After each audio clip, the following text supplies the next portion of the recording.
a los 85 años, en una etapa en la que muchos artistas optan por el silencio o se retiran discretamente de la vida pública.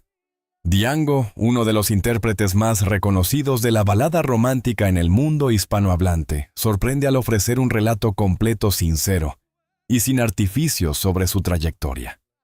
Durante décadas su vida estuvo envuelta en un halo de discreción, éxitos internacionales, giras interminables, amores comentados en la prensa pero rara vez confirmados, y una personalidad hermética que mantenía lejos cualquier exposición innecesaria. Ahora, en una entrevista extensa que ha despertado el interés de críticos, fans y especialistas en cultura, Django decide reconstruir su propia historia con un tono sereno, reflexivo y desapasionado, revelando episodios que marcaron su relación con la música, la fama y el amor. La historia de Django no puede comprenderse sin regresar a sus primeros años, un periodo que él describe como determinante, aunque no necesariamente feliz, pero que moldeó cada capa de su identidad artística.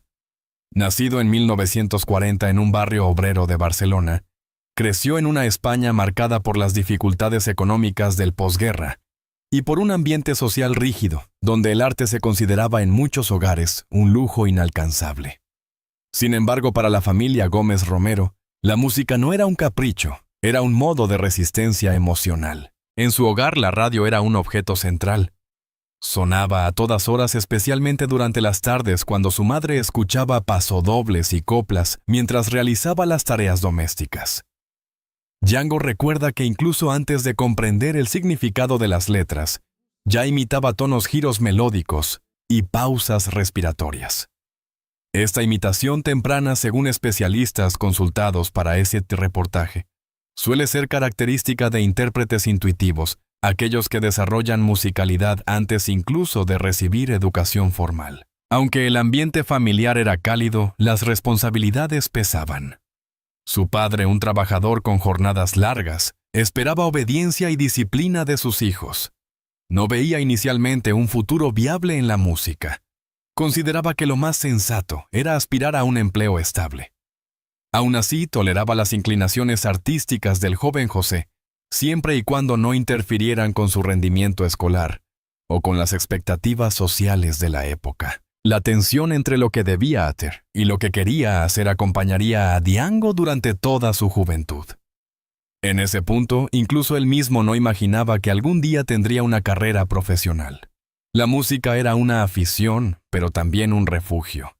En un país donde la expresión emocional estaba contenida especialmente para los hombres, el niño encontró en el canto un espacio seguro que lo diferenciaba de otros chicos de su barrio, muchos de los cuales buscaban escapar mediante el deporte o los oficios artesanales. A los 10 años, un evento aparentemente menor cambió su relación con la música. La escuela organizó una pequeña celebración local y necesitaban a alguien que interpretara un tema popular de la época. Nadie quería hacerlo. Por timidez o vergüenza, los alumnos evitaban subir al pequeño escenario improvisado. Fue su maestra quien lo empujó a presentarse, convencida de que tenía una voz que sobresalía entre los demás. Él aceptó con dudas, pero también con una intuición que reconocería décadas más tarde como uno de los momentos clave de su vida. Relata que al terminar la canción, el silencio del público se transformó en un aplauso espontáneo que lo dejó inmóvil. No entendió inmediatamente que aquel gesto era una validación. Solo sintió una especie de alivio, como si hubiera encontrado un espacio propio dentro de un mundo que a menudo se le hacía estrecho. Ese episodio quedó grabado como un punto de partida simbólico. El niño tímido descubría que la música podía ofrecerle un lugar donde ser escuchado sin explicarse. Durante su adolescencia, Django comenzó a participar en concursos locales, organizados por radios pequeñas. No existían grabaciones profesionales, ni redes sociales. El reconocimiento dependía completamente de la presencia física y de la calidad interpretativa. A menudo debía recorrer varios kilómetros para presentarse, a veces incluso caminando, porque no podía pagar el transporte. En algunas ocasiones regresaba sin haber sido seleccionado, pero sin perder la constancia. No esperaba ganar. Esperaba aprender, recuerda ahora con serenidad. El ambiente musical de aquellos años era competitivo y en ocasiones excluyente. Los jóvenes sin contactos o sin acceso a instrumentos no siempre encontraban oportunidades. A pesar de ello, Diango desarrolló una determinación silenciosa. No era un adolescente rebelde ni desafiante. Era perseverante, metódico y consciente de sus limitaciones. Este perfil, según los expertos, suele corresponder a artistas que alcanzarán estabilidad profesional más adelante. El paso decisivo llegó cuando, después de varios intentos fallidos, fue aceptado en el Conservatorio del Liceo de Barcelona. Para él, entrar en esa institución representaba mucho más que aprender música. Significaba pertenecer a un mundo que siempre había observado desde fuera.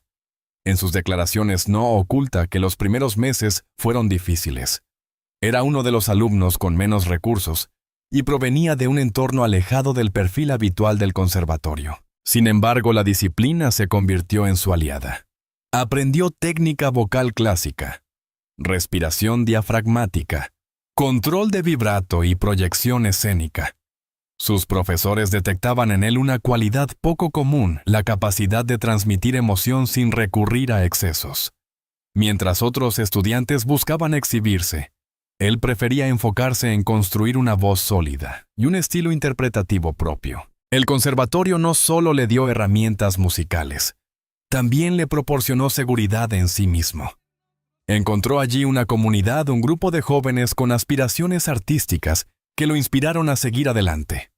Años después, esa base estructural sería clave para resistir el desgaste de las giras, las largas noches de estudio vocal y las exigencias del mercado discográfico. Durante esta etapa, Diango escuchaba obsesivamente a tres artistas: Charles Aznavour, Armando Manzanero y Lucho Gatica. No imitaba sus estilos, sino que analizaba sus interpretaciones, fraseos y técnicas de respiración. En sus palabras, aprendí que cantar no es solo afinar, es contar algo. Si no cuentas nada, no eres intérprete. Este análisis constante lo llevó a desarrollar un sello particular. Una voz cálida y envolvente, capaz de transmitir melancolía con moderación sin dramatización excesiva.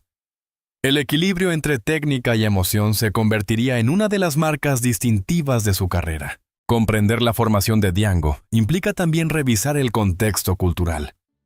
España se encontraba en pleno proceso de reconstrucción social y económica. La censura, las limitaciones artísticas y la falta de infraestructura dificultaban el acceso a una carrera musical profesional. Sin embargo, la radio comenzaba a democratizar la escucha, permitiendo que voces y estilos extranjeros llegaran a los hogares. Ese contacto con sonidos internacionales alimentó las aspiraciones de muchos jóvenes artistas, entre ellos Diango, quien veía en la música un puente hacia un mundo más amplio que el de su entorno inmediato. Se observa una constante: la trayectoria inicial de Diango no fue un golpe de suerte ni el resultado de una pasión repentina. Fue una construcción lenta, disciplinada y profundamente influida por el contexto familiar, social y cultural en el que creció. Cuando afirma que la música no fue una elección, sino un destino, la frase no suena grandilocuente. Parece una síntesis objetiva de una vida que desde la infancia estuvo marcada por la necesidad de expresarse a través de la voz. El ascenso de Diango no fue inmediato, ni producto exclusivo del talento. Fue el resultado de una combinación de circunstancias históricas, transformaciones culturales y una perseverancia personal que se consolidó con los años. Para comprender cómo se convirtió en una de las voces más reconocidas de la música romántica en el mundo hispanohablante, es necesario revisar con detalle el escenario musical de España. En las décadas de 1960 y 1970, el contexto internacional y los mecanismos de una industria que entonces empezaba a profesionalizarse. A principios de los años 60, España vivía un despertar musical. Después de décadas marcadas por la censura y la escasez de producciones, comenzaban a surgir sellos discográficos interesados en nuevos intérpretes. Sin embargo, la competencia era intensa. Las voces jóvenes buscaban un espacio propio, pero la industria todavía favorecía a artistas que encajaban en modelos comerciales tradicionales. Diango, con una voz madura y un estilo interpretativo profundo, no encajaba del todo en los moldes del pop ligero de la época. Sus primeras grabaciones pasaron casi desapercibidas, pero esa etapa que él describe sin resentimiento fue clave para la consolidación de su identidad. Mientras otros cantantes modificaban su estilo para adaptarse a las modas del momento, él mantenía una estética más cercana al bolero latinoamericano, al tango y a la canción romántica clásica. Los especialistas en música consultados para este reportaje señalan que esa decisión, en apariencia arriesgada, le permitió diferenciarse y conectar posteriormente con un público más amplio, especialmente en América Latina. A mediados de los años 70, surge la primera gran oportunidad. Un representante argentino que había oído una maqueta suya sugirió llevar su música a Buenos Aires. No era habitual que un artista español buscara consolidarse primero fuera de España, pero Django aceptó la propuesta consciente de que su estilo podía encajar mejor en un mercado donde el bolero, la balada orquestal y la canción melódica gozaban de enorme prestigio. El viaje fue un punto de inflexión. Las radios argentinas comenzaron a reproducir sus primeras canciones y la respuesta del público fue inmediata. Su voz, descrita por críticos como cálida, nostálgica y técnicamente impecable, se alineaba con la sensibilidad musical del país. A diferencia de España, donde su ascenso había sido gradual, en Argentina encontró una audiencia receptiva desde el principio. Después de Argentina, su música llegó a México, Chile, Colombia y Perú. En todos estos países, la cultura popular tenía una relación profunda con el romanticismo musical. Las letras intensas, las melodías orquestadas y la emocionalidad controlada eran elementos que el público valoraba especialmente.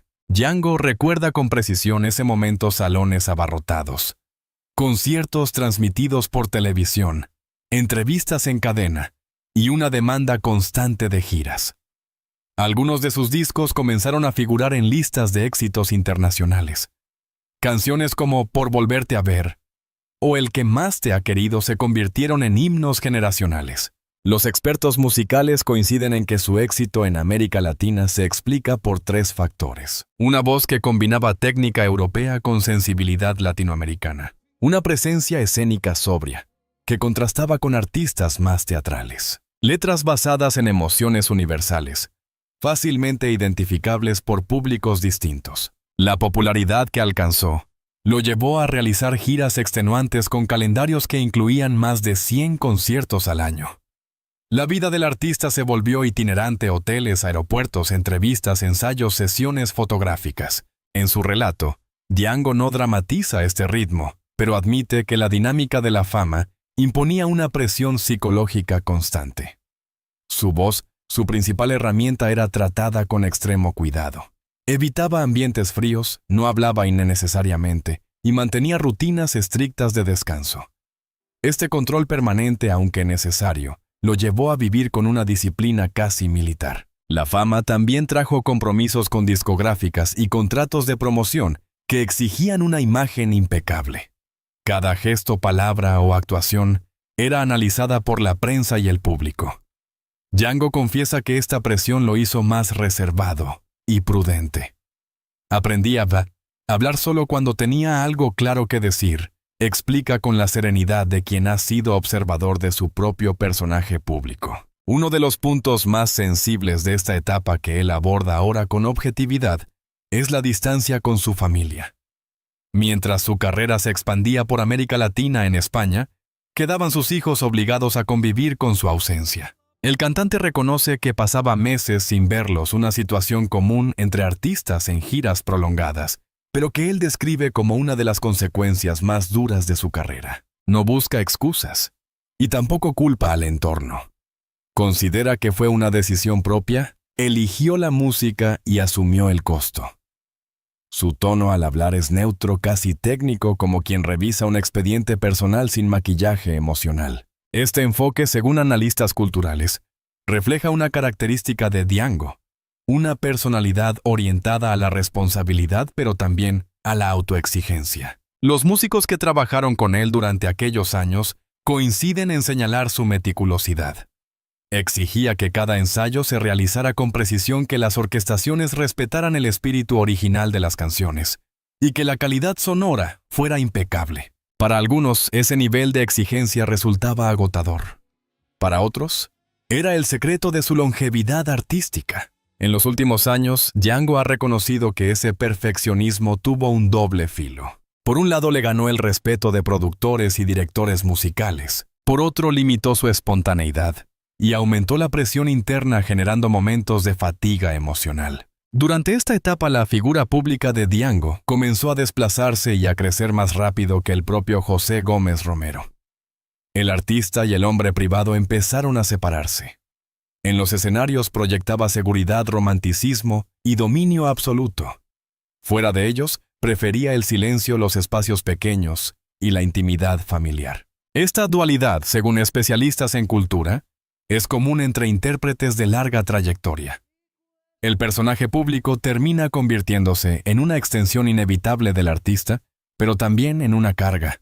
Django aprendió a convivir con esa doble identidad, sin dramatizarla simplemente como una realidad de su profesión. A pesar de los reconocimientos, premios y millones de discos vendidos, Django describe esta etapa como un equilibrio delicado entre logro y desgaste.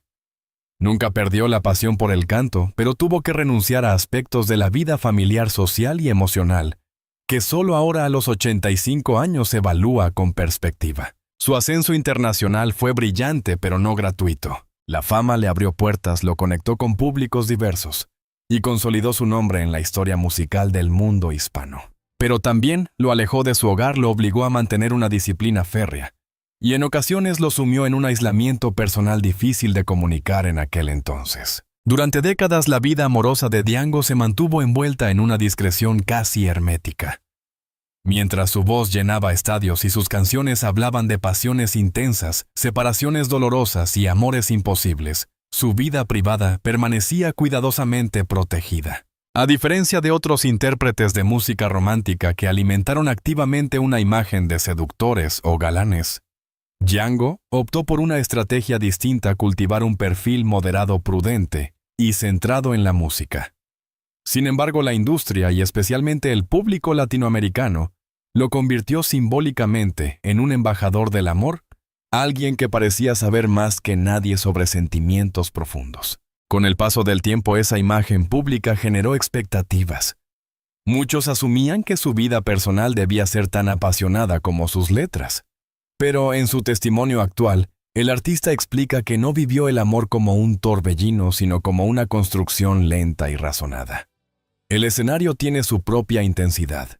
La vida real, en cambio, exige calma, afirma con una claridad casi pedagógica. Este contraste revela cómo la industria musical, especialmente en los años 80 y 90, tendía a fusionar al intérprete con el mensaje de sus canciones, creando una narrativa que no siempre correspondía con la realidad. Durante sus años de mayor popularidad, el calendario de giras se convirtió en un elemento decisivo en su vida afectiva.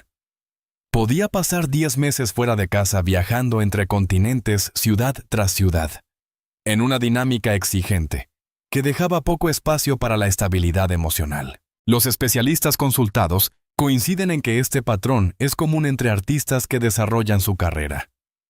Internacionalmente, el amor debe adaptarse a la vida nómada y no al revés. Para Django, el desafío no residía en la falta de compromiso, sino en la falta de tiempo. Él mismo lo reconoce con franqueza. La distancia no destruye el cariño. Destruye la rutina compartida, que es lo que sostiene una relación. A pesar de los rumores y de algunas especulaciones de la prensa, Django explica que su relación más importante fue siempre estable y discreta.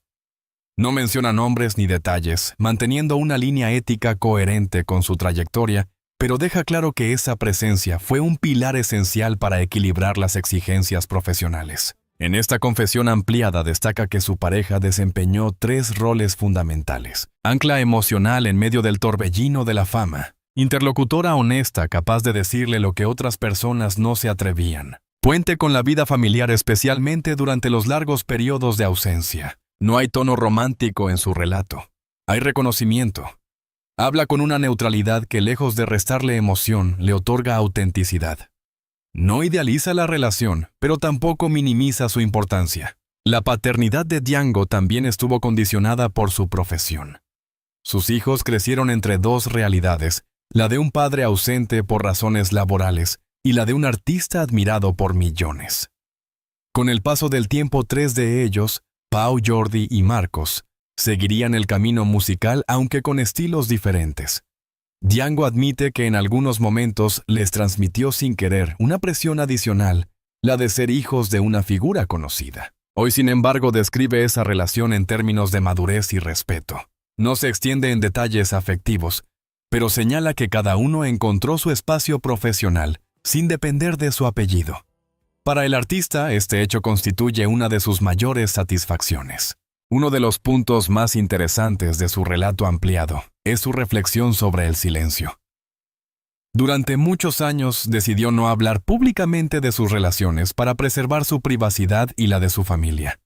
En el contexto mediático actual, esta actitud puede parecer extraordinaria, pero en los años 70 y 80 era una forma de evitar titulares sensacionalistas. No obstante, a sus 85 años, Django reconoce que ese silencio tuvo consecuencias. La falta de explicaciones alimentó rumores, tensiones y malentendidos. Dejé que otros contaran mi historia, admite sin dramatismo. Los expertos en análisis mediático señalan que su caso ilustra bien cómo el control absoluto de la vida privada puede terminar generando vacíos que la prensa rellena con especulaciones. Quizás la revelación más significativa de este capítulo es su concepto del amor.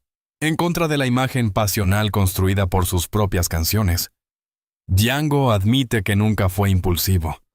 Para él el amor fue siempre una elección racional que exige constancia. Esta afirmación, analizada por expertos en cultura romántica, resulta reveladora. Explica por qué su vida afectiva se mantuvo estable, a pesar de las exigencias de la fama. También muestra cómo las personas pueden desarrollar una dicotomía entre lo que expresan artísticamente y lo que viven íntimamente. Aunque Django rechaza la idea de ser un hombre solitario, reconoce que la vida del artista, sobre todo en sus años más intensos, generó espacios prolongados de aislamiento. Los trayectos en avión, los hoteles, las noches después de los conciertos, todos esos momentos lo obligaron a mirarse a sí mismo y a confrontar sus propias emociones. Cuenta que en muchas ocasiones, la soledad no provenía de la falta de compañía, sino de la dificultad para desconectarse del personaje público. Su equilibrio emocional dependió en gran medida de su pareja y de su círculo más íntimo, que lo sostuvo en momentos de vulnerabilidad. Al final de su relato, Django explica por qué decidió hablar ahora. No pretende generar polémicas, ni reescribir su historia. Tampoco busca excusas ni dramatizaciones. Simplemente quiere que su legado personal quede claro y no fragmentado en versiones ajenas. Este acto de sinceridad tardía es, según especialistas consultados, una forma de testamento emocional. Un ajuste final de cuentas entre lo vivido y lo recordado. A los 85 años, Django observa su trayectoria con una serenidad que solo otorga el paso del tiempo. Ya no se encuentra inmerso en giras interminables, ni en procesos discográficos extenuantes. Hoy su preocupación principal no es el éxito comercial, sino el significado profundo de una carrera que abarcó 6 décadas y dejó huella en varias generaciones de oyentes. En contraste con décadas anteriores, donde cada movimiento debía responder a expectativas de público y discográficas, Django se permite ahora hablar sin estrategias. Sin cuidar la proyección mediática ni buscar aprobación, su testimonio no pretende demostrar nada.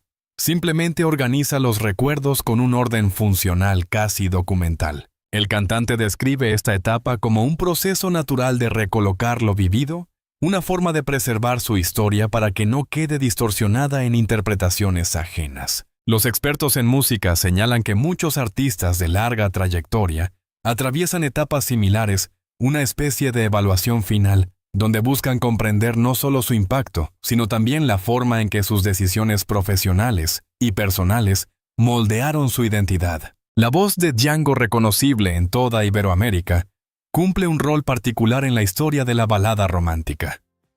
Si bien no inventó un género, redefinió un estilo interpretativo, donde se combinaba técnica clásica con sensibilidad contemporánea. Los críticos destacan 2 características fundamentales de su legado. Una hondura interpretativa inusual capaz de transmitir melancolía sin caer en exageraciones dramáticas. una coherencia estética sostenida durante décadas, algo inusual en una industria frecuentemente volátil. La permanencia de su repertorio en radios, plataformas digitales y recopilatorios demuestra que su impacto trasciende modas generacionales.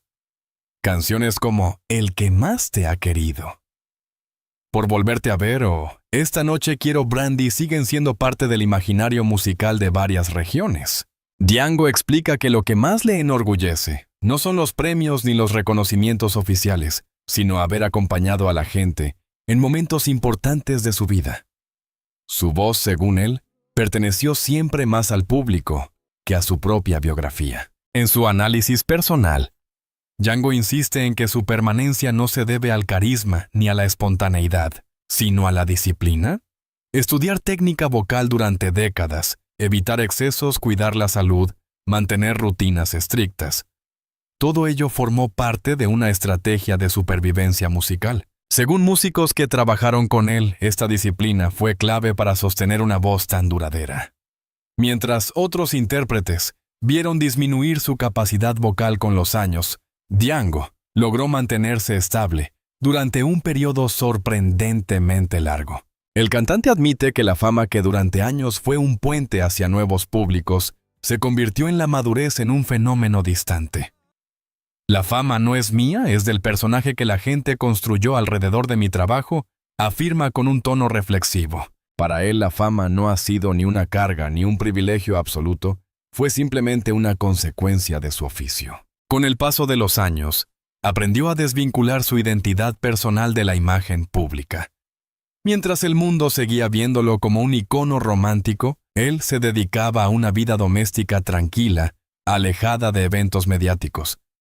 Esa convivencia entre lo público y lo privado fue, según analistas culturales, una de las claves de su estabilidad emocional. En esta etapa final, Django concede una relevancia especial a su entorno familiar. Sus hijos, ahora también adultos y artistas, representan para él la continuidad natural de su legado, aunque cada uno haya elegido un camino propio. El cantante evita sentimentalismos y describe la relación familiar como madura, respetuosa y sin pendientes. Esta claridad, según su testimonio, le da tranquilidad. La familia es hoy su principal círculo de apoyo, especialmente después de años marcados por la distancia forzada de los compromisos laborales. Ese reencuentro cotidiano funciona como una compensación silenciosa a los sacrificios de épocas anteriores. Uno de los aspectos más relevantes del análisis cultural es la forma en que un artista de su talla es percibido por el público con el paso del tiempo. A diferencia de las celebridades contemporáneas, cuyo prestigio fluctúa según la exposición mediática, la figura de Django se mantiene estable, gracias a una relación construida durante décadas de interpretaciones consistentes. Muchos oyentes lo asocian no solo a su música, sino a recuerdos personales, bodas, rupturas, celebraciones familiares o momentos íntimos. Este fenómeno, conocido como memoria emocional colectiva, convierte a Django en parte del archivo sentimental de millones de personas. El artista, consciente de ello, explica que nunca buscó provocar emociones específicas, sino contar historias humanas. Su objetivo, afirma, no era imponer sentimientos, sino acompañar los que ya existían. Cuando se le pregunta por el futuro, Django responde con un pragmatismo que se aleja del dramatismo o de la nostalgia excesiva. No planea grandes homenajes, giras de despedida, ni actos simbólicos. Tampoco desea ocupar un rol institucional dentro de la industria musical. Su intención es simple: seguir disfrutando de la música desde la intimidad, grabar ocasionalmente si lo desea, y observar cómo evoluciona la escena artística actual. No siente la necesidad de competir con nuevas generaciones, sino de contemplarlas con curiosidad. Para él, el futuro no tiene la forma de un proyecto, sino de una continuidad suave. La música siempre estará ahí. Yo solo estaré mientras tenga algo que aportar. El acto de hablar abiertamente, ahora después de tantos años de silencio selectivo, no responde a una necesidad comercial ni mediática. Según explica, se trata simplemente de dejar su historia en sus propios términos. Quiere evitar interpretaciones erróneas, especulaciones o relatos incompletos. Su objetivo es que quienes lo escucharon durante décadas sepan cómo entiende su propio camino con claridad, equilibrio y sin dramatizaciones innecesarias. A sus 85 años, Yago no busca crear una nueva leyenda ni resolver viejas controversias. Prefiere recordar su trayectoria con serenidad, recordando que detrás de cada éxito se esconden la disciplina, la duda, el sacrificio y las decisiones difíciles. Al reflexionar sobre su infancia, su carrera internacional, sus relaciones personales y su legado artístico, el cantante demuestra que su historia no es la de un héroe perfecto, sino la de un artista que ha trabajado con diligencia y perseverancia para mantener una voz que resuena a través de las generaciones. Su declaración final no pretende conmovernos, sino aclarar las cosas. No se queja ni se justifica. Simplemente reorganiza su vida como quien recuerda un largo viaje. Y en esa mesurada sinceridad, reside quizás el aspecto más revelador de su legado, la comprensión de que la grandeza en el arte también se construye con disciplina, cautela, y los momentos de tranquilidad que acompañan al escenario. Hoy Django observa su camino desde la distancia y se permite una simple conclusión. La música es su esencia, su destino y el público sus verdaderos compañeros. ¿Cómo interpretarías esta última reflexión sobre la vida de Django? ¿Crees que estas revelaciones cambiarán la forma en que recordamos su legado? Comparte tu opinión, dale a me gusta y suscríbete para apoyar el canal y seguir viendo más contenido cultural profundo.